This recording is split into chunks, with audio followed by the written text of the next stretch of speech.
ini peramatan sangat ini pemadaman. 19 rumah dan kontrakan warga terbakar di pemukiman padat penduduk di Jalan Trikora, Duri Utara, Tambora, Jakarta Barat.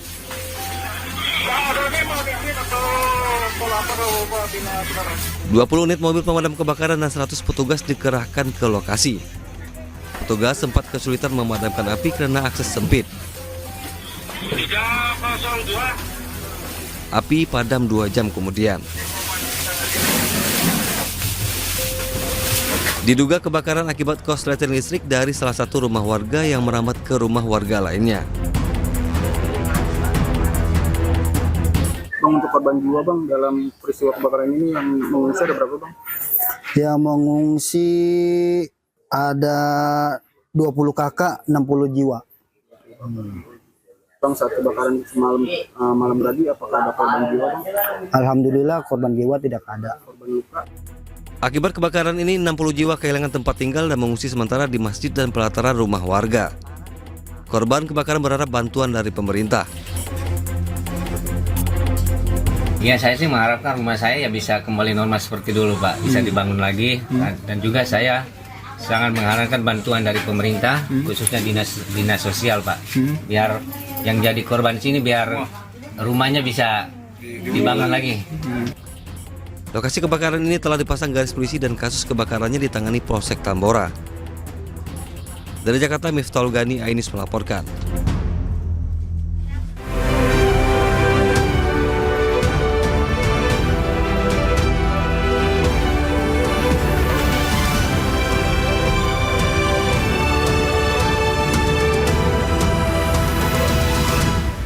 Akan memindahkan balai kota. Debat ketiga Pilgub DKI Jakarta berlangsung sengit antar paslon yang saling serang. Salah satunya adalah pusat kantor pemerintahan dikurangi dari pusat. Presiden Prabowo Subianto tiba di Brasil untuk menghadiri konferensi tingkat tinggi KTT G20.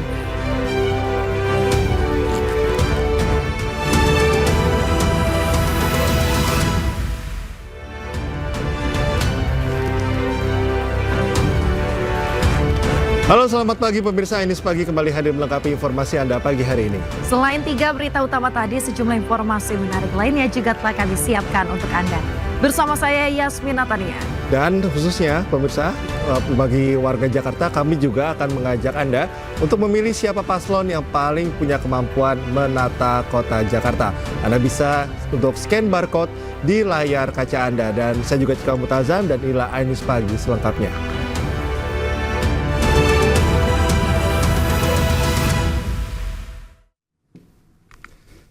Ya pemirsa, kita akan memantau informasi terkini terkait dengan kebakaran pemirsa yang terjadi di salah satu wilayah di Jakarta di mana kebakaran melanda permukiman penduduk di Jalan Asofa, Sukabumi Utara, Kebonjeruk, Jakarta Barat pada malam tadi. Ya, akibatnya 50 rumah warga ludes dilalap api.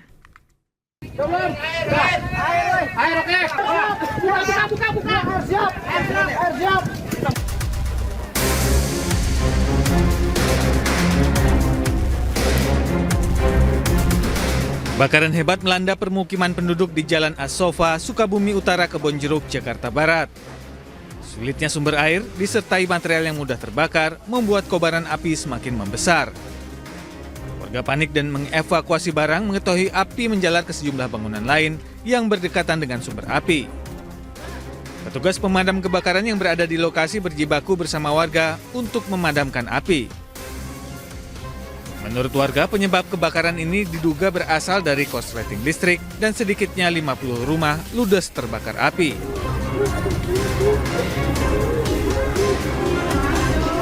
Gitu ya. Mungkin ada klasik-klasik itu. Dari saluran awal, saluran pendek ya. Itu udah nggak tahu udah besar, kita memadamkan susah. Itu aja mungkin yang bisa tahu ya. Jadi api langsung membesar? Nah, langsung besar. Itu posisinya di tengah pemukiman atau? Enggak, di tengah sini.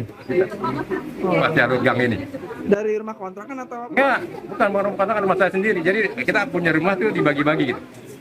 Benar jangan ini kita Benakar punya ruang majelis. Sekitar kalau kena ini sekitar 40-an lah ya, apa 50, sekitar 50-an lah. Selang 2 jam, kebakaran ini berhasil dipadamkan setelah 26 mobil damkar gabungan diterjunkan ke lokasi. Tidak ada korban jiwa dalam insiden ini dan kasus kebakaran ini ditangani Polsek Kebonjeruk. Dari Jakarta, Miftahul Gani, iNews melaporkan. Dan pemirsa, untuk mengetahui informasi terkini kita bergabung dengan rekan Henry Aprila di lokasi kebakaran Jalan Asofa, Sukabumi Utara, Kebonjeruk, Jakarta Barat. Selamat pagi Henry, bagaimana kondisi saat ini di lokasi kebakaran dan apa dugaan sementara penyebab terjadinya kebakaran di sana? Ya baik, selamat pagi Yasmin dan juga Cikal pemirsa, di mana update situasi terkini yang dapat kami sampaikan tepat terjadinya insiden kebakaran yang terjadi di Jalan Asofa, tepatnya di Sukabumi Utara, di Kebonjeruk, Jakarta Barat. Di mana dapat kami sampaikan bahwa terkait situasi terkini, memang ini kebakaran terjadi tepat pada pukul 7 malam atau tepatnya pada pukul 19.55 waktu Indonesia Barat. Keberlangsungan dari insiden kebakaran ini sendiri, ini pemadaman berlangsung selama 3 sampai dengan 4 jam lamanya. Kemudian juga dari insiden kebakaran ini sendiri, setidaknya ada sekitar 50 rumah daripada warga yang terkena dampak dari kebakaran sendiri. Juga dapat kami sampaikan, Yasmin, Cikal, dan juga pemirsa, tentunya untuk warga yang terkena dampak dari kebakaran ini sendiri, memang sementara sudah dilakukan evakuasi di musola terdekat yang berada di tempat kejadian kebakaran. Namun juga tepat di belakang kami saat ini, memang inilah gambaran daripada puing-puing dari kebakaran yang terjadi di sini. Dan tentunya kami juga hingga saat ini belum menerima informasi lanjutan terkait dengan update-nya seperti apa nanti ke depannya. Apakah nanti pagi saat ini nantinya akan dilakukan proses daripada kerugian sendiri, seberapa banyak maksud kami yang terjadi dari insiden kebakaran ini sendiri. Dan tentunya juga dapat kami sampaikan, ini kebakaran ini sendiri memang terjadi tepatnya di hari Minggu kemarin, begitu, yang di mana terjadi pada pukul 7 malam. Tentunya kami terus melihat dan memantau insiden kebakaran ini sendiri karena sebagai informasi juga Cikal, Yasmin, dan juga pemirsa, ini setidaknya ada damkar lantas yang mengerahkan 26 unit mobil pemadam kebakaran dan juga 125 personil yang diterjunkan untuk melakukan proses pemadaman yang dilakukan pada malam hari kemarin. Sementara Yasmin, Cikal, saya kembalikan ke Anda di studio. Henry, dari pemantauan Anda di sana, apakah memang posko darurat ini sudah bisa menampung dengan cukup warga yang terdampak di sana? Lalu dari pantauan Anda, apa yang paling dibutuhkan secara darurat dari para korban ini? Ya baik, Cikal dan juga pemirsa, dapat kami sampaikan terkait dengan pos keamanan. Hingga saat ini kami belum melihat spesifik lebih jelas begitu terkait dengan pos keamanan, karena dari warga yang terkena dampak kebakaran ini sendiri masih dikerahkan atau dilakukan evakuasi yang bertepatan di musola terdekat begitu. Terkait dengan kebutuhan sendiri, kami juga belum bisa mewawancarai beberapa warga-warga yang terkena dampak karena mengingat warga juga masih dalam kondisi yang belum bisa dilakukan proses wawancara atau ditanya lebih jelas terkait apa saja yang mereka butuhkan, karena mengingat memang ini cukup begitu parah begitu kebakaran terjadi.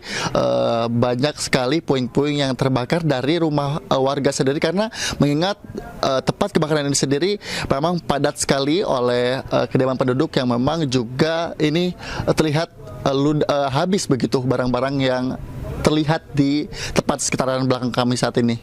Sementara Cikal, saya kembalikan ke Anda di studio. Melaporkan langsung dari kawasan Kebonjeruk, Jakarta Barat. Selamat bertugas kembali.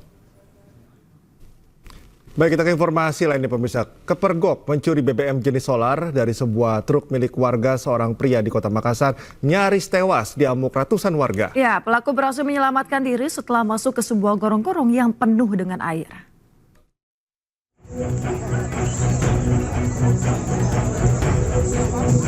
Mendengar adanya pencuri yang terjebak warga di Jalan Sukaria, Kecamatan Panakukang, Kota Makassar langsung memenuhi TKP.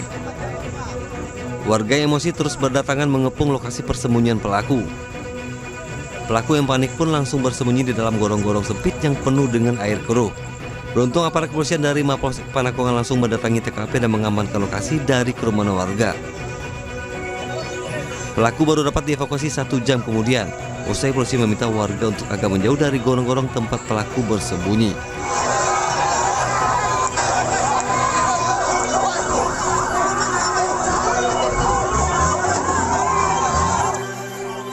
Menurut polisi, pelaku diduga mencuri BBM jenis solar dari sebuah truk yang ditinggal pemiliknya. Yang tersebut lakukan pencurian solar di mobil tangki yang terparkir. Kemudian tertangkap tangan oleh keluarga pemilik. Akhirnya yang bersangkutan sempat lari dan sembunyi di gorong-gorong di dalam selokan tersebut. Guna mempertanggungjawabkan perbuatannya, pelaku dijerat dengan pasal pencurian. Dari Makassar, Sulawesi Selatan, Muhammad Nurboni Ainis melaporkan. Seorang anak berusia 8 tahun dibawa oleh wanita tak dikenal menggunakan sepeda motor di perumahan kawasan Meruya, Kembangan, Jakarta Barat. Tidak hanya diajak berkeliling oleh pelaku, pemirsa, cincin emas korban juga dirampas.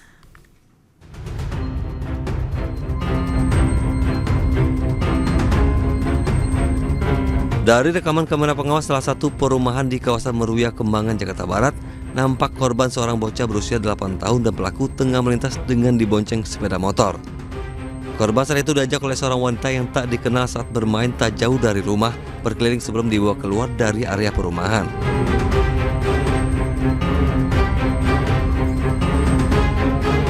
Saat itu pelaku yang mengendarai sepeda motor metik berwarna merah mengikuti korban hingga akhirnya menghampiri korban dengan menanyakan perihal sekolah korban. Pelaku kemudian meminta korban untuk menemaninya naik motor. Saat sudah berada sejauh 3 km, korban diturunkan dan cincin emas yang menempel di jari korban dirampas pelaku. Anak saya karena udah polos, dipaksa juga sama ibu, dipaksa naik ke motor, dibawa dibawa sampai ke daerah Meruya Residen. Dia turun di situ dan emasnya tuh, cincin emasnya tuh diambil sama dia. Saat ini korban sudah kembali ke rumah. Orang tua korban berharap Kepolisian Sektor Kembangan, Jakarta Barat dapat segera menangkap pelaku agar tak terjadi kasus ini kepada korban lainnya. Dari Jakarta, Miftahul Gaini Ainis melaporkan. Polda Metro Jaya kembali menangkap 3 DPO kasus judi online yang melibatkan 10 orang pegawai Kementerian Komunikasi dan Digital dan beberapa warga sipil. Ya, 3 DPO ini juga berperan sebagai pemilik situs judi online serta mengelola ribuan web judi online.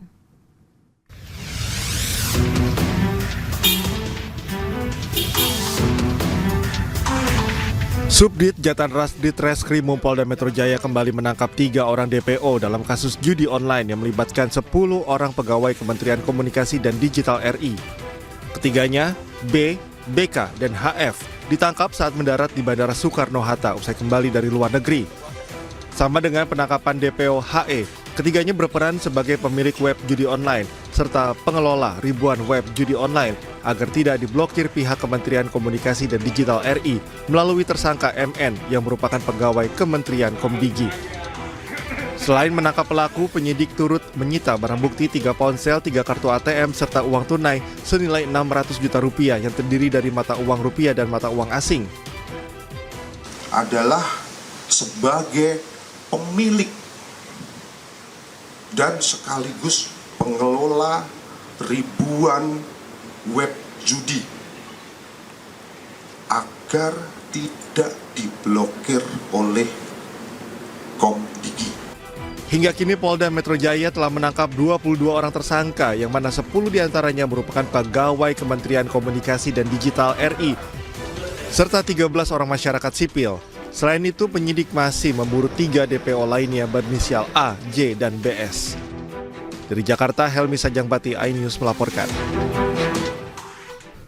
Calon Gubernur Jakarta nomor urut 3 Pramono Anung mempertanyakan wacana Ridwan Kamil yang akan memindahkan Balai Kota dari Jakarta Pusat ke Jakarta Utara. Informasi seputar pilkada akan hadir usai jeda, tetaplah bersama kami. Pasangan nomor 1 menyampaikan bahwa akan memindahkan Balai Kota dari Jakarta Pusat ke Jakarta Utara. Apakah ini memang serius?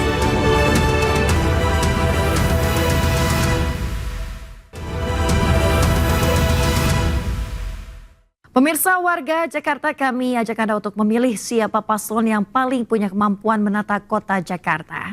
Ya, Anda bisa scan barcode di layar kaca Anda. Dan pemirsa, informasi berikutnya, debat ketiga Pilkada Jakarta 2024 mengusung tema perkotaan dan perubahan iklim. Ya, para kandidat pun saling adu argumentasi untuk meyakinkan masyarakat. Hum dan juga Bapak Dr. Insinyur. Pemirsa, selain diwarnai dengan adu argumentasi antar paslon, debat Pilkada Jakarta ketiga ini juga menggunakan tambahan format baru di mana warga dapat bertanya langsung kepada para paslon. Ya, KPU Jakarta menayangkan video berdurasi singkat yang menampilkan warga bertanya kepada paslon saat debat berlangsung. Video-video itu telah diseleksi oleh para panelis agar tetap relevan dengan tema debat. Meskipun ada format baru, durasi program debat tetap sama dan tak ada perubahan, yaitu selama 150 menit. Debat kali ini menandai berakhirnya program debat Pilkada Jakarta 2024. Para paslon cagup-cagup telah menyampaikan visi misi serta sejumlah program untuk Jakarta selama 5 tahun ke depan. Itu mati suri, Pak. Dan para pedagang menjadi malas untuk meneruskan. Bahkan mereka sekarang berdagang di trotoar. Pemirsa, Cagup Jakarta nomor urut 3 Pramono Anung mempertanyakan wacana Ridwan Kamil yang akan memindahkan balai kota dari Jakarta Pusat ke Jakarta Utara. Hal tersebut lantaran wacana pemindahan ibu kota Jawa Barat dari Bandung ke Tegalega tak kunjung terrealisasi. Pasangan nomor 1 sempat menyampaikan bahwa sebagai Gubernur Jawa Barat akan memindahkan pusat pemerintahan dari Gedung Sate di Bandung ke Tegaluar, tapi tidak jadi. Kemudian baru-baru ini Kang Emil juga bilang, atau pasangan nomor 1 menyampaikan bahwa akan memindahkan balai kota dari Jakarta Pusat ke Jakarta Utara. Untuk itu kami ingin menanyakan apakah ini memang serius untuk mau dipindahkan, karena IKN kan Jakarta bukan ibu kota lagi, di pusat pemerintahan balai kota banyak sekali gedung-gedung yang akan menjadi kewenangan pemerintah Jakarta. Untuk itu apakah perlu dipindahkan? Apakah ini juga bagian dari imajinasi yang dihadirkan oleh pasangan nomor 1? Di Jawa Barat, Bandungnya udah jadi kota wisata. Bercampur-campur dengan kota pemerintahan. Kemacetan di mana-mana. Tentara-tentara di Bandung itu rumahnya jauh, Mas. Karena dulu memang pusat militer dari zaman kolonial. Sehingga ibu kota Jawa Barat memang tidak cocok untuk ada pusat pemerintahan lagi, maka ada wacana itu. Jakarta juga sama. Kalau tadi ada yang tertawa urusan imajinasi, lah IKN itu datang dari imajinasi. Nah sekarang kalau Jakarta mau mengurangi macet, selain perluasan transportasi publik, mari benerin tata ruangnya. Salah satunya adalah pusat kantor pemerintahan dikurangi dari pusat.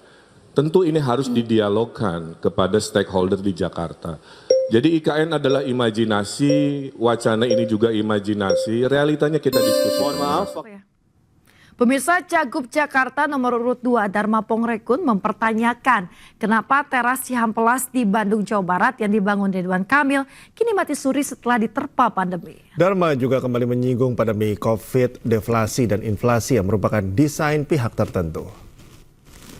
Ketahui bersama, Bapak punya ikon di Bandung adalah teras Cihampelas dengan proyeknya. Betul Pak ya? Nah, ternyata apa yang Bapak sudah imajinasikan, ya, imajinasi Bapak realisasikan, ternyata setelah pandemi COVID lagi, itu mati suri Pak. Dan para pedagang menjadi malas untuk meneruskan. Bahkan mereka sekarang berdagang di trotoar atau di emper-emper. Karena apa? Karena sepi tempatnya. Pak Dharma punya rumah. Terus Pak Dharma pindah oleh pemilik baru, rumahnya nggak diurus. Terus orang-orang bilang, oh ini salah Pak Dharma, rumahnya jadi hancur. Kan nggak begitu. Karena pengganti saya tidak melanjutkan, tidak mempromosikan, sehingga terjadilah apa yang tadi disebutkan. Beda halnya kalau kami membangun, terus gagalnya kami masih saat memimpin. Nah itu kan bisa didebatkan. Tapi kalau mempertanyakan masa lalu padahal ada pengganti yang seharusnya melanjutkan, memelihara, memuliakan PKL, ya itulah kira-kira jawabannya. waktu Bapak jadi wali kota, COVID belum ada, Pak.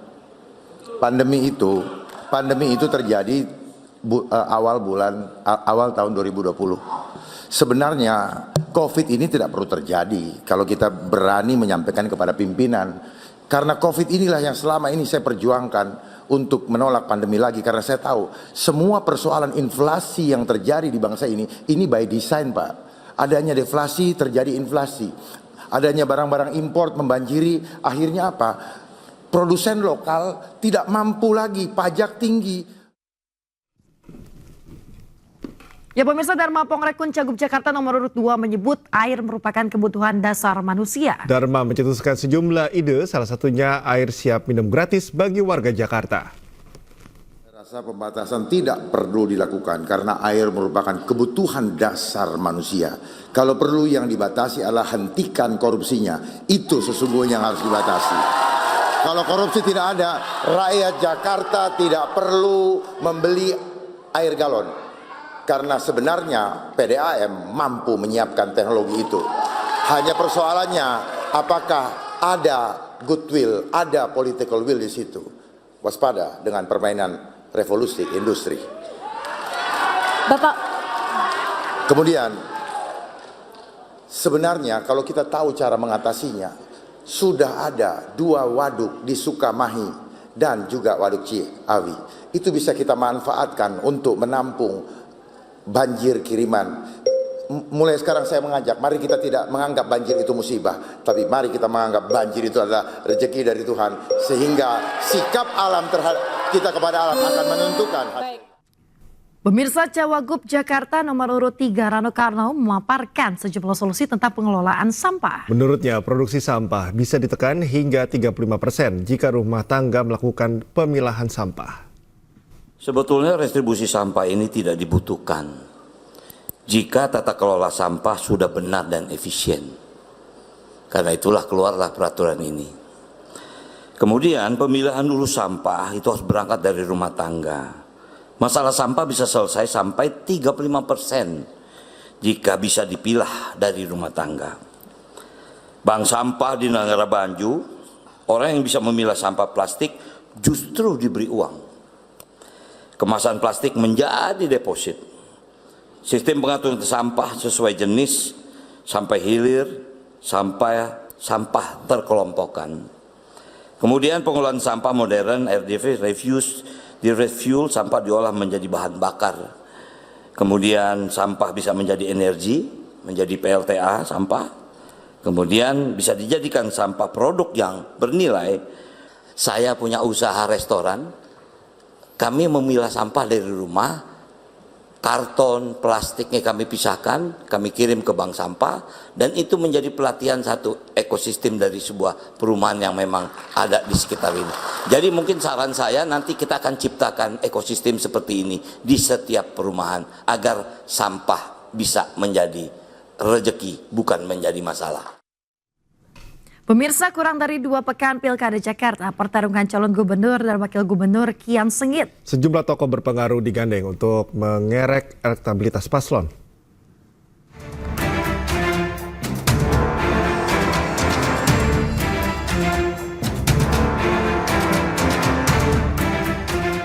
Sejumlah tokoh yang disebut-sebut berpengaruh terhadap suara pemilih digandeng calon gubernur dan wakil gubernur Jakarta untuk meningkatkan elektabilitas mereka. Para pasangan calon kemudian berlomba untuk memperoleh dukungan dari tokoh berpengaruh tersebut.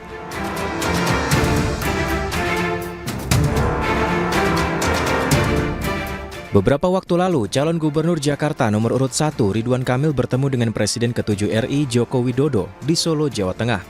Selain mengklaim telah mendapat dukungan dari Jokowi, RK juga mengaku mendapat nasihat dari Jokowi. Ya, saya datang sebagai yang dulu membantu Pak Jokowi ya sebagai Gubernur Jawa Barat. Per hari ini juga masih kurator IKN, bertanya tentang pengalaman beliau khususnya yang teknis tentang Jakarta, karena Pak Jokowi kan dulu Gubernur Jakarta juga, itu membekali saya dengan hal-hal terkait Jakarta, masa depannya seperti apa, dan ya 90% nasihat-nasihat buat saya yang masih muda ini untuk berbuat lebih baik dan lebih berprestasi. Yang pertama, Bapak Ridwan Kamil ini kan memiliki pengalaman sebagai Gubernur Provinsi Jawa Barat, sehingga saya kenal betul beliau. Dan yang kedua tadi juga diskusi mengenai perencanaan untuk Jakarta, gagasan-gagasan besar untuk Jakarta. Saya kira semuanya sudah sangat jelas sekali. Sudah. Selain bertemu Jokowi, sehari sebelumnya RK juga bertemu tokoh berpengaruh lainnya, yakni Presiden Prabowo. Pertemuan berlangsung hangat dalam sebuah makan malam dan membahas sejumlah hal, di antaranya terkait perkembangan Ibu Kota Nusantara (IKN).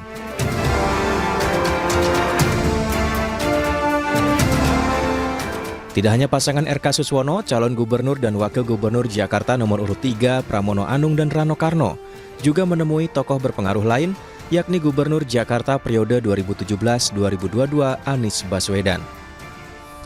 Pertemuan digelar secara tertutup, namun dijelaskan dalam media sosial Anies dan Pramono bahwa pertemuan itu membahas mengenai Jakarta. Pemirsa, Lembaga Survei Carta Politika Indonesia menyampaikan data soal pengaruh endorsement Jokowi dan Anies Baswedan. Hasilnya endorsement dari Anies masih cukup tinggi mempengaruhi suara paslon Pilkada Jakarta.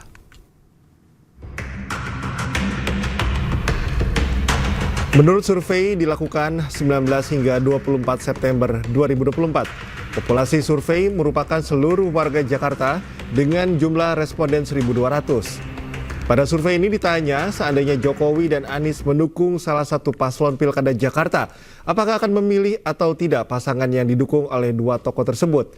Hasil surveinya, survei endorsement Jokowi memilih paslon yang didukung Jokowi 16,8%, tidak memilih paslon yang didukung Jokowi 64,4%, tidak tahu 18,8%. Sementara survei endorsement Anies memilih paslon yang didukung Anies 27%, tidak memilih paslon yang didukung oleh Anies 53% dan tidak tahu 20%.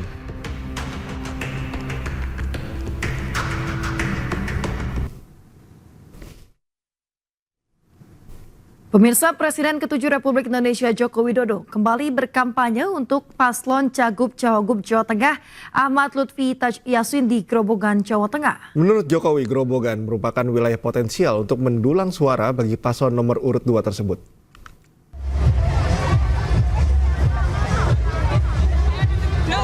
Presiden ke-7 RI Joko Widodo bersama calon gubernur Jawa Tengah nomor urut 2 Lutfi Yassin tiba di Simpang 5 Purwodadi, Grobogan, Jawa Tengah dan langsung diserbu ribuan warga yang sudah menunggu lebih dari 4 jam pada Minggu siang. Ribuan warga baik pendukung dan simpatisan ini ricuh berebut kaos yang dilempar oleh Joko Widodo dan Lutfi.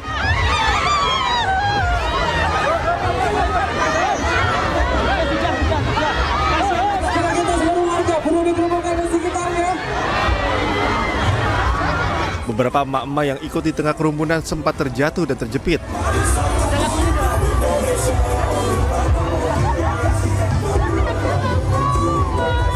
Momen berebut kaos seperti ini terus terjadi sepanjang jalan protokol hingga alun-alun Purwodadi sejauh 1 km lebih.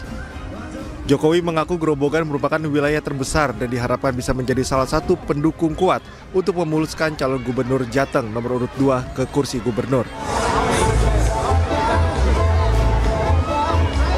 Alasan memilih Grobogan Pak menjadi tempat ketiga Pak W ini Pak? Alasan memilih Grobogan? Ya, kita akan melihat ada angka-angka, ada evaluasi dari situ, dari survei. Dalam kampanye ini, dua tim pemenangan dan pendukung calon Bupati Grobogan, Jawa Tengah, Setio Hadi Sugeng dan Bambang Pujanto Catur juga membaur, memadati sepanjang jalan hingga alun-alun Purwodadi. Dari Grobogan, Jawa Tengah, Rustaman Nusantara, iNews melaporkan. Pemirsa, Presiden Republik Indonesia Prabowo Subianto tiba di Brasil Sabtu malam waktu setempat usai lawatannya ke Peru. Ya, Prabowo dijadwalkan akan menghadiri konferensi tingkat tinggi KTT G20. Presiden Prabowo bersama rombongan tiba di Bandara area do Galeão, Rio de Janeiro, Brazil, pukul 23:25 waktu Brazil. Kedatangan Prabowo disambut oleh Commander of the Air Base, Kolonel Aviador Fabio Ferreira Silva, Dubes Brazil untuk RI, Jorge Monteiro Prata, Dubes RI untuk Brazil, Edi Yusuf, dan Atase Pertahanan KBRI Brasilia, Kolonel Infanteri Rizal Ashwam Amanda. Selain itu, tampak pula pasukan jajar kehormatan yang turut menyambut dan mengiringi Presiden Prabowo menuju kendaraan. Dalam kunjungan kali ini, Presiden Prabowo diagendakan untuk menghadiri KTT G20. Selain itu, Prabowo juga akan melakukan pertemuan bilateral dengan sejumlah pemimpin negara sahabat di sela kunjungannya.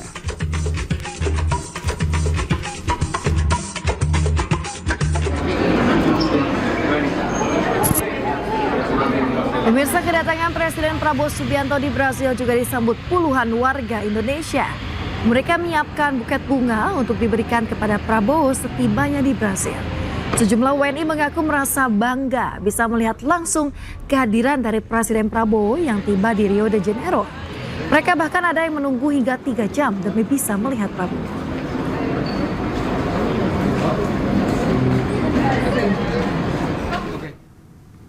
Sebelumnya pemirsa, Presiden Prabowo Subianto menghadiri APEC Economic Gala Dinner 2024 bersama para pemimpin dunia yang digelar di Istana Kepresidenan Peru, Palacio de Gobierno, Jumat malam waktu setempat.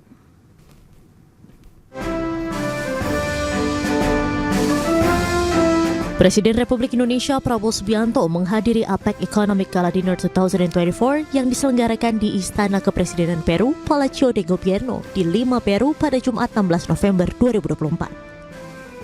Presiden Prabowo tiba di Istana Kepresidenan Peru pada pukul 19 malam waktu setempat. Dalam momen Gala Dinner tersebut, Prabowo tampak akrab bercengkrama dengan sejumlah pemimpin dunia. Salah satu momen menarik terjadi saat Prabowo bergandengan tangan dengan Presiden Amerika Serikat Joe Biden sambil berbincang dengan Perdana Menteri Kanada Justin Trudeau. Nampak pula momen keakraban antara Presiden Prabowo dengan Presiden China Xi Jinping yang duduk bersebelahan saat Gala Dinner. Adapun dalam rangka forum KTT APEC 2024 di Peru, Prabowo turut melakukan sejumlah pertemuan bilateral, di antaranya dengan Presiden Peru Dina Boluarte, Perdana Menteri Australia Anthony Albanese, Presiden Vietnam Luong Chong, Perdana Menteri Kanada Justin Trudeau, dan juga Perdana Menteri Selandia Baru Christopher Luxon. Pemirsa, selama berada di Peru, Presiden Prabowo tak hanya hadiri KTT APEC. Ya, namun juga menggelar pertemuan bilateral dengan sejumlah kepala negara sahabat.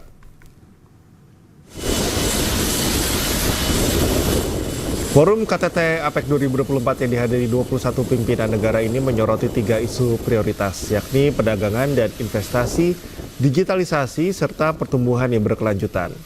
Selama berada di Peru, Presiden Prabowo tak hanya hadiri KTT APEC, tapi juga menggelar pertemuan dengan kepala negara lainnya untuk menjalin kerjasama memajukan sektor ekonomi hingga menerapkan perdagangan bebas yang berprinsip pada keadilan.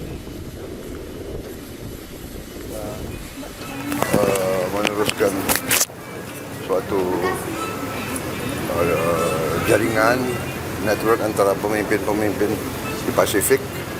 Kita bahas banyak masalah, bagaimana kita menjaga perdagangan yang baik, yang terbuka, tapi adil.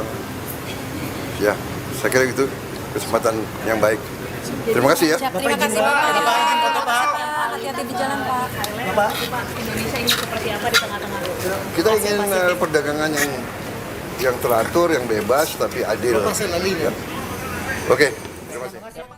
Pemirsa, Badan Investasi dan Perdagangan Polandia didukung pemerintah Provinsi DKI Jakarta menyelenggarakan Festival Polandia pada Hari Bebas Kendaraan Bermotor di Jakarta. Acara tersebut memperkuat hubungan antara Polandia dan Indonesia di berbagai program.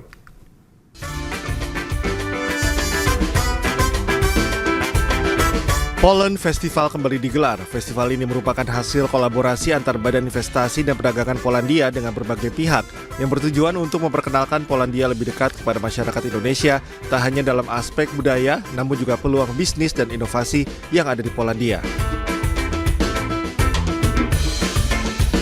Sebagai festival budaya dan perdagangan terbesar Polandia di ASEAN, Acara ini memperkuat hubungan antara Polandia dan Indonesia melalui program dinamis di bidang FMCG, teknologi, pendidikan, dan industri. Poland and Indonesia can build amazing partnerships, and on those partnerships we have proven that we can build very meaningful and beneficial business relations.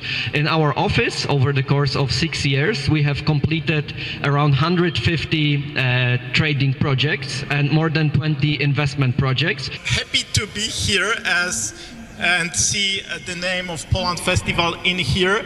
That shows our engagement here about our activities, wrapping up what we did so far, but also showing us what we're gonna do in the future. Actually, in the future, we'll have much more engagement with Indonesia in Indonesia.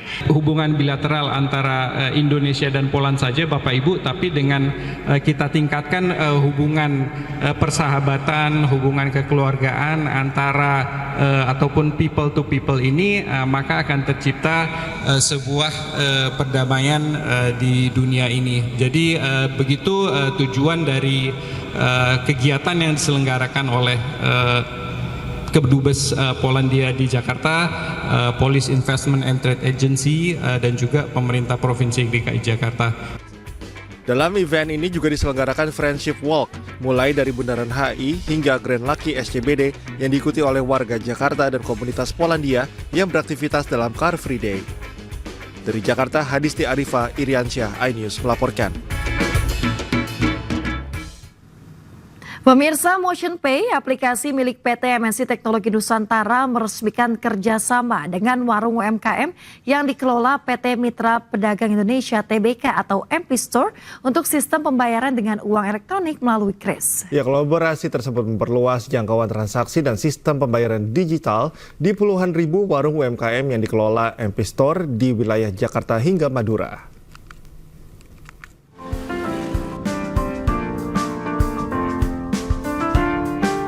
Untuk memajukan inklusi keuangan di Indonesia, MotionPay, aplikasi uang elektronik milik PT MNC Teknologi Nusantara, unit usaha dari PT MNC Capital Indonesia (TBK) di bawah naungan MNC Group, kembali meresmikan kerjasama dengan warung UMKM yang dikelola oleh PT Mitra Pedagang Indonesia (TBK) atau MP Store. Kolaborasi yang telah dijalin sejak tahun 2021 ini telah berhasil mengintegrasikan KRIS MotionPay sebagai alat pembayaran digital di 50.000 warung UMKM yang dikelola oleh MP Store di wilayah Jakarta hingga Madura. Warung Madura yang terletak di Jalan Kebon Sirih Timur Dalam ini merupakan warung UMKM ke-50.000 yang melakukan sistem pembayaran menggunakan KRIS MotionPay. Pencapaian ini juga menjadi tonggak baru untuk memperluas akses pembayaran digital di seluruh Indonesia dengan target 100.000 warung di masa mendatang. Kita mengintegrasi dengan KRIS agar memudahkan customer untuk bisa membayar tentunya dengan lebih cepat.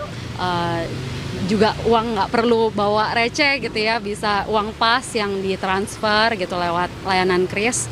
Dan saya ini juga mendukung program Bank Indonesia untuk memajukan inklusi keuangan terutama yang digital.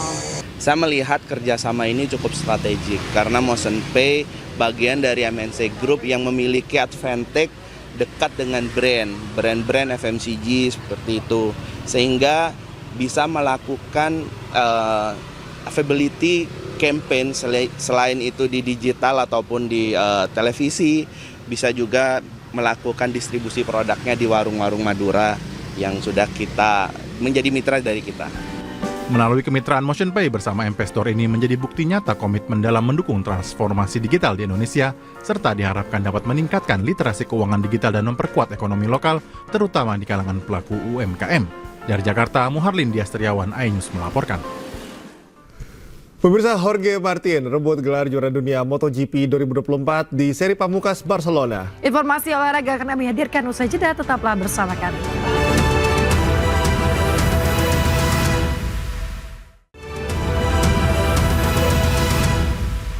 Pemirsa, Timnas Indonesia kini fokus memperbaiki permainan jelang matchday ke-6 Grup C putaran ketiga kualifikasi Piala Dunia 2026 zona Asia. Dalam latihan kali ini, Kevin Dix belum bisa bergabung karena masih melakoni pemeriksaan medis.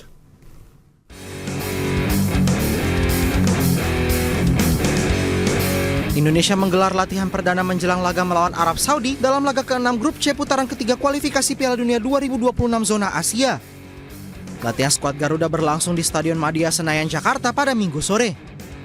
26 pemain besutan Shin Tae-yong mengikuti sesi latihan. Namun Kevin Dix tidak terlihat karena menjalani pemeriksaan medis akibat cedera lutut yang dialaminya ketika debut melawan Jepang. Rencana perubahan formasi dan strategi akan diterapkan oleh Shin Tae-yong demi misi meraih kemenangan atau 3 poin saat menghadapi Arab Saudi. Poin penuh dibutuhkan timnas Indonesia karena saat ini mereka berada di juru kunci grup C dengan 3 poin. I think the game against Saudi is a really important game. I think we have to win this game, especially at home. Okay. Yes. So yeah, if we win this game, we have 6 points and we're doing a good job. Di putaran kali ini, Indonesia belum pernah meraih kemenangan. Jay Itzes dan kawan-kawan meraih 3 kali seri dan 2 kali kalah saat melawan Cina dan Jepang. Dari Jakarta, Tim Liputan iNews melaporkan. Pemirsa, timnas Arab Saudi menggelar latihan perdana mereka untuk menghadapi timnas Indonesia di laga kualifikasi Piala Dunia 2026 zona Asia. Dalam latihan perdana tersebut, timnas Arab Saudi hanya jalani latihan ringan.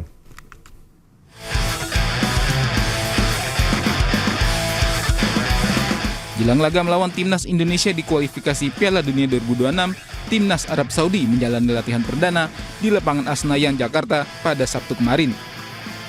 Latihan perdana Arab Saudi berlangsung di bawah guyuran hujan lebat. Dalam latihan perdana ini, pelatih Herve Renard memberikan latihan ringan bagi anak asuhnya, di antaranya pemanasan dan latihan penguasaan bola. The Green Falcons hadir di Jakarta dengan penuh percaya diri setelah berhasil menahan imbang Australia pada Kamis kemarin. Laga kualifikasi Piala Dunia 2026 zona Asia antara timnas Indonesia kontra Arab Saudi akan digelar di Stadion Gelora Bung Karno pada 19 November 2024. Dari Jakarta, Tim Liputan melaporkan. Pemirsa, Federasi Futsal Indonesia FFI menggandeng perusahaan Fashion 3 Second menggelar kejuaraan Futsal Super Cup 2024. Kejuaraan tersebut menjadi turnamen pramusim untuk menyambut Liga Futsal Profesional 2024-2025, sekaligus komitmen dalam mendukung perkembangan futsal.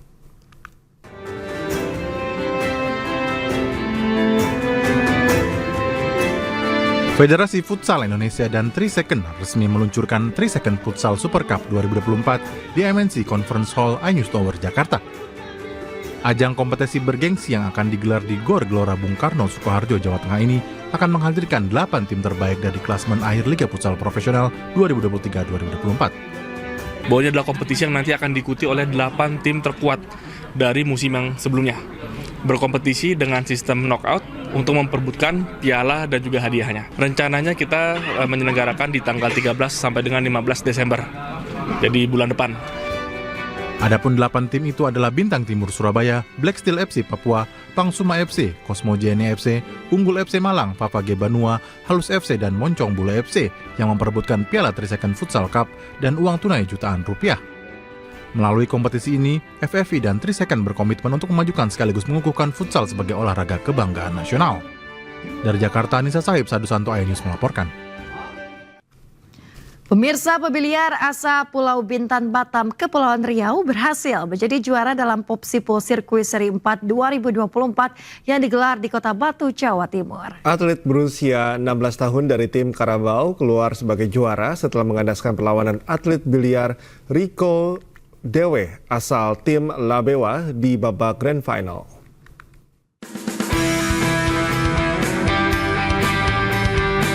Babak final pertandingan biliar Popsipo Sirkuit Seri 4 2024 di Kota Batu, Jawa Timur yang mempertemukan Albert Januarta dari tim Carabao melawan Rico Dewe dari tim Labewa berjalan sengit. Atlet berusia 16 tahun asal Pulau Bintan Batam ini langsung unggul jauh di awal pertandingan dengan skor 5-1 untuk Albert. Rico Dewe yang mencoba bangkit memberikan perlawanan, sempat memperkecil kedudukan hingga 7-4. Namun dengan permainan tenang dari Albert membuat lawannya cukup kesulitan mengimbangi dan mampu mengakhiri pertandingan dengan skor 9-5. Tentunya pasti sangat senang ya, karena bisa jadi tuan rumah di Kota Batu, apalagi di Carabao Pool & Bistro, dan saya bisa juara di sini. memang Albert ini kita nominasikan untuk terjun ke event-event internasional, terutama yang ke Qatar maksud barusan itu. Dia itu sekarang sangat dipersiapkan oleh klubnya Carabao untuk menuju go internasional. Dengan kemenangan di Popsipool Circuit Seri 4 ini menjadi modal persiapan dan bekal Albert untuk berlaga pada kejuaraan biliar internasional di Qatar awal Desember mendatang. Dari Batu, Jawa Timur, Denny Irwansyah, iNews melaporkan. Kericuhan pecah saat polisi menahan sejumlah aktivis pro-Palestina selama unjuk rasa di Berlin, Jerman. Informasi selengkapnya usai jeda, tetaplah bersama kami di iNews.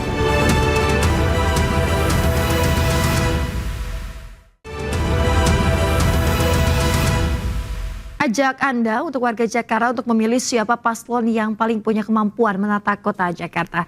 Anda bisa scan barcode di layar kaca Anda. Pemirsa, kita ke informasi berikutnya. Cagup Jakarta nomor urut 3 Pramono Anung mempertanyakan wacana Ridwan Kamil yang akan memindahkan balai kota dari Jakarta Pusat ke Jakarta Utara. Hal tersebut lantaran wacana pemindahan ibu kota Jawa Barat dari Bandung ke Tegalaga tak kunjung terrealisasi. Pasangan nomor 1 sempat menyampaikan bahwa sebagai Gubernur Jawa Barat akan memindahkan pusat pemerintahan dari Gedung Sate di Bandung ke Tegal Luar, tapi tidak jadi. Kemudian baru-baru ini Kang Emil juga bilang, atau pasangan nomor 1 menyampaikan bahwa akan memindahkan balai kota dari Jakarta Pusat ke Jakarta Utara.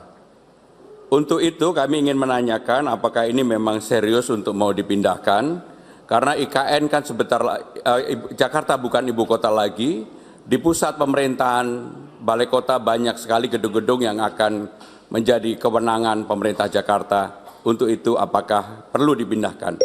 Apakah ini juga bagian dari imajinasi yang dihadirkan oleh pasangan nomor 1? Di Jawa Barat, Bandungnya udah jadi kota wisata. Bercampur-campur dengan kota pemerintahan, kemacetan di mana-mana. Tentara-tentara di Bandung itu rumahnya jauh, Mas, karena dulu memang pusat militer dari zaman kolonial. Sehingga ibu kota Jawa Barat memang tidak cocok untuk ada pusat pemerintahan lagi, maka ada wacana itu. Jakarta juga sama. Kalau tadi ada yang tertawa urusan imajinasi, lah IKN itu datang dari imajinasi. Nah sekarang kalau Jakarta mau mengurangi macet, selain perluasan transportasi publik, mari benerin tata ruangnya. Salah satunya adalah pusat kantor pemerintahan dikurangi dari pusat. Tentu ini harus didialogkan kepada stakeholder di Jakarta. Jadi IKN adalah imajinasi, wacana ini juga imajinasi, realitanya kita diskusikan. Mohon maaf. Pemirsa, Cagup Jakarta nomor urut 2 Dharma Pongrekun mempertanyakan kenapa Trans Cihampelas di Bandung, Jawa Barat yang dibangun Ridwan Kamil kini mati suri setelah diterpa pandemi. Ya, Dharma juga kembali menyinggung pandemi COVID, deflasi dan inflasi yang merupakan desain pihak tertentu. Kita ketahui bersama Bapak punya ikon di Bandung adalah Teras Cihampelas dengan proyeknya. Betul Pak ya? Nah, ternyata apa yang Bapak sudah imajinasikan, ya, imajinasi Bapak realisasikan, ternyata setelah pandemi COVID lagi, itu mati suri Pak. Dan para pedagang menjadi malas untuk meneruskan, bahkan mereka sekarang berdagang di trotoar atau di emper-emper. Karena apa? Karena sepi tempatnya. Pak Dharma punya rumah, terus Pak Dharma pindah, oleh pemilik baru rumahnya nggak diurus. Terus orang-orang bilang, oh ini salah Pak Dharma, rumahnya jadi hancur. Kan nggak begitu. Karena pengganti saya tidak melanjutkan, tidak mempromosikan, sehingga terjadilah apa yang tadi disebutkan. Beda halnya kalau kami membangun, terus gagalnya kami masih saat memimpin. Nah itu kan bisa didebatkan. Tapi kalau mempertanyakan masa lalu, padahal ada pengganti yang seharusnya melanjutkan, memelihara, memuliakan PKL, ya itulah kira-kira jawabannya. Waktu Bapak jadi wali kota, COVID belum ada Pak. Pandemi itu terjadi awal tahun 2020. Sebenarnya COVID ini tidak perlu terjadi kalau kita berani menyampaikan kepada pimpinan. Karena COVID inilah yang selama ini saya perjuangkan untuk menolak pandemi lagi. Karena saya tahu semua persoalan inflasi yang terjadi di bangsa ini by design Pak. adanya deflasi terjadi inflasi, adanya barang-barang impor membanjiri, akhirnya apa? Produsen lokal tidak mampu. Pemirsa, kebakaran melanda permukiman penduduk Jalan Asofa, Sukabumi Utara, Kebonjeruk, Jakarta Barat pada tadi malam. Ya, akibatnya 50 rumah warga ludes dibakar.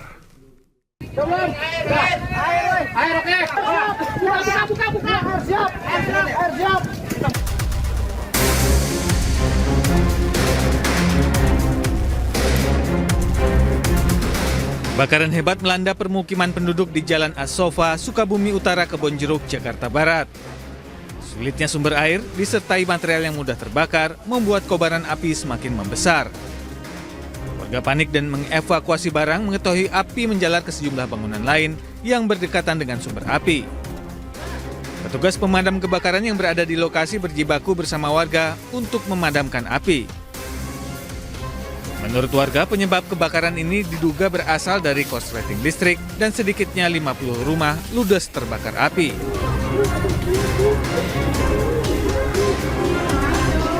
Gitu ya, mungkin ada korsleting gitu dari saluran awal, saluran pendek ya.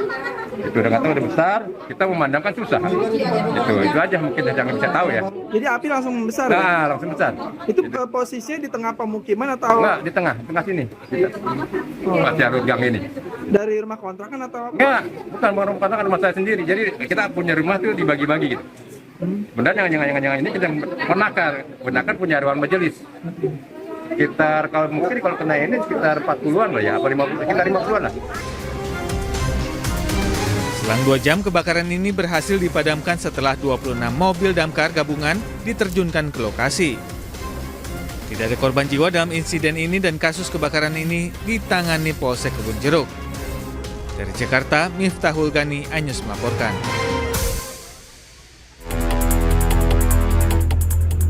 Situasi terkini, peramatan sangat ini pemadaman.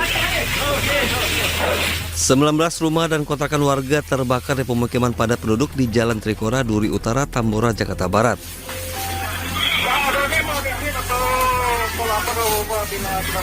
20 unit mobil pemadam kebakaran dan 100 petugas dikerahkan ke lokasi. Petugas sempat kesulitan memadamkan api karena akses sempit. Api padam 2 jam kemudian. Diduga kebakaran akibat korsleting listrik dari salah satu rumah warga yang merambat ke rumah warga lainnya. Bang, untuk korban jiwa bang dalam peristiwa kebakaran ini yang mengungsi ada berapa bang? Ya, mengungsi ada 20 kakak, 60 jiwa. Bang, saat kebakaran malam tadi apakah ada korban jiwa bang? Alhamdulillah korban jiwa tidak ada. Korban luka. Akibat kebakaran ini 60 jiwa kehilangan tempat tinggal dan mengungsi sementara di masjid dan pelataran rumah warga. Korban kebakaran berharap bantuan dari pemerintah. Ya, saya sih mengharapkan rumah saya ya bisa kembali normal seperti dulu, Pak. Bisa dibangun lagi. Dan juga saya sangat mengharapkan bantuan dari pemerintah, khususnya dinas sosial, Pak. Biar yang jadi korban sini biar rumahnya bisa dibangun lagi. Lokasi kebakaran ini telah dipasang garis polisi dan kasus kebakarannya ditangani Polsek Tambora. Dari Jakarta, Miftahul Gani, Ainus melaporkan. Pemirsa, korban erupsi Gunung Lewatobi laki-laki di Flores Timur, Nusa Tenggara Timur yang berada di pengungsian membutuhkan air bersih, mandi, cuci kakus. Sementara itu, Kementerian Komunikasi dan Digital segera memulihkan akses internet dan telekomunikasi di lokasi terdampak erupsi.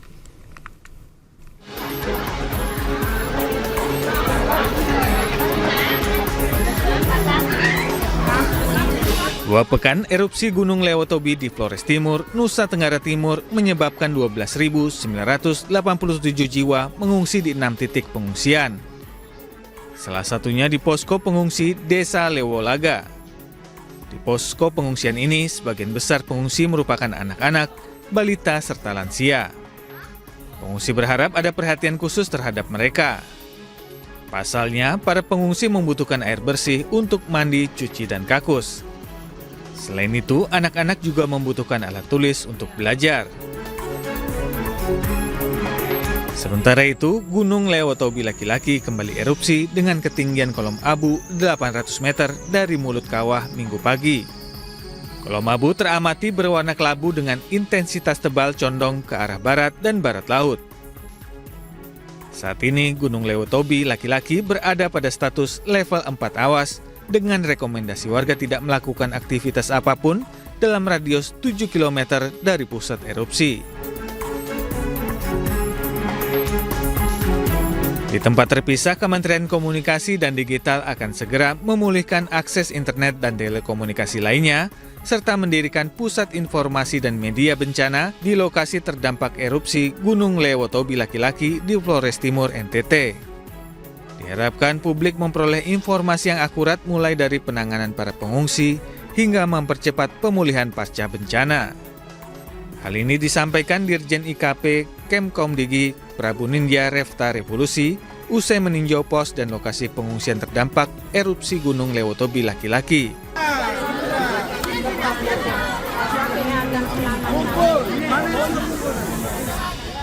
Dan ini tentunya bekerja sama dengan Opsel terkait, juga dengan Bakti, ya, agar bisa memberikan pemenuhan akses internet bagi warga yang terdampak, baik itu kepala keluarga, orang tua, dan juga anak-anak yang sekolahnya diliburkan dikarenakan adanya bencana erupsi ini, namun mereka kan tetap harus mengakses pendidikan. Dan salah satu cara untuk mengakses pendidikan itu adalah lewat internet. Gunung api Lewotobi laki-laki yang berada di Kecamatan Ulanggitang, Flores Timur, NTT mengalami erupsi pada 3 November lalu. Hingga kini erupsi susulan masih terjadi dengan besaran fluktuatif. Tim Liputan iNews melaporkan. Kepergok mencuri BBM jenis solar dari sebuah truk milik warga. Seorang lelaki di Kota Makassar nyaris tewas diamuk ratusan warga. Ya, pelaku berhasil menyelamatkan diri setelah masuk ke sebuah gorong-gorong yang penuh dengan air.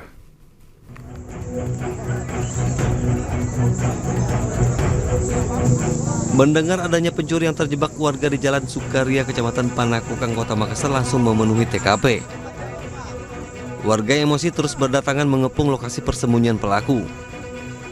Pelaku yang panik pun langsung bersembunyi di dalam gorong-gorong sempit yang penuh dengan air keruh. Beruntung aparat kepolisian dari Mapolsek Panakukan langsung mendatangi TKP dan mengamankan lokasi dari kerumunan warga.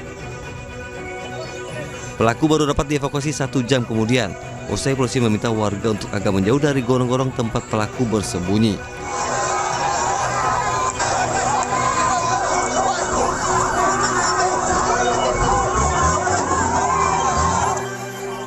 Menurut polisi, pelaku diduga mencuri BBM jenis solar dari sebuah truk yang ditinggal pemiliknya.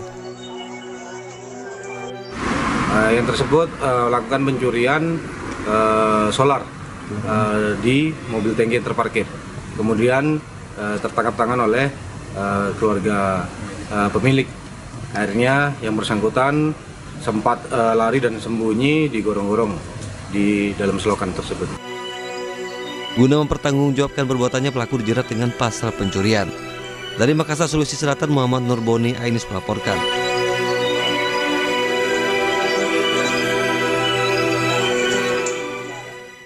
Pemirsa, seorang anak berusia 8 tahun dibawa oleh wanita tak dikenal menggunakan sepeda motor di perumahan di kawasan Meruya, Kembangan, Jakarta Barat. Ya, tak hanya diajak berkeliling oleh pelaku, cincin emas korban juga dirampas. Dan pemirsa, informasi ini sekaligus menutup iNews pagi hari ini. Cuplikan tayangan berita iNews dapat Anda saksikan di kanal YouTube @official iNews. Mewakili kerabat kerja yang bertugas, saya Yasmin Natania. Dan saya Jika Mutazam undur diri. Terima kasih, selamat pagi dan sampai jumpa.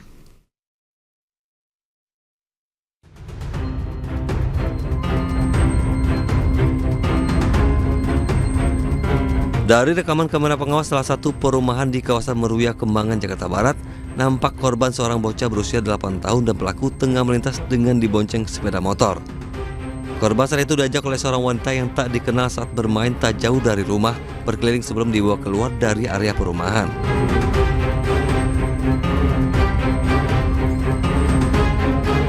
Saat itu pelaku yang mengendarai sepeda motor metik berwarna merah mengikuti korban hingga akhirnya menghampiri korban dengan menanyakan perihal sekolah korban. Pelaku kemudian meminta korban untuk menemaninya naik motor. Saat sudah berada sejauh 3 km, korban diturunkan dan cincin emas yang menempel di jari korban dirampas pelaku. Anak saya karena udah polos, dipaksa juga sama itu ibu-ibu, dipaksa naik ke motor, dibawa sampai ke daerah Meroya Residen. Dia turunin di situ dan emasnya tuh, cucian emasnya tuh diambil sama dia. Saat ini korban sudah kembali ke rumah.